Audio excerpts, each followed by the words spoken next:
तो एटम जो होता है, an atom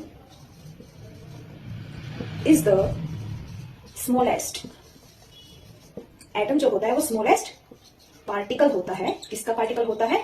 of an element, element का पार्टिकल होता है। कैसा पार्टिकल? स्मॉलेस्ट पार्टिकल, जिसको और फर्दर हम डिवाइड नहीं कर सकते। ठीक है, ये हमने पहले भी पढ़ी थी डेफिनेशन, तो अब आपको मैं दोबारा ये करा रही हूँ कि एटम क्या होता है। Atom is the smallest particle of an element, element का smallest particle which can take part, इसमें पार्टिसिपेट करता है जो इन अ केमिकल रिएक्शन, जो कि एक केमिकल रिएक्शन जो होती है उसमें पार्टिसिपेट करने वाला सबसे स्मॉलेस्ट पार्टिकल किसी एलिमेंट का। ठीक है, उसी को ही हम क्या बोलते हैं? Atom. Is that clear everyone? तो दोबारा से मैं आपको रीड करा रही हूँ।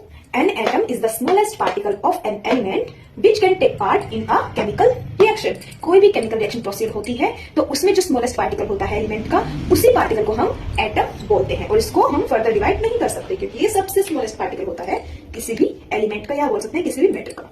चलिए अब इसकी कैरेक्टरिस्टिक्स के बारे में हम जान लेते हैं, क्या क्या एटम की कैरेक्टरिस्टिक्स होती है। तो बेटा वैसे तो एटम की बहुत सारी कैरेक्टरिस्टिक्स होती है।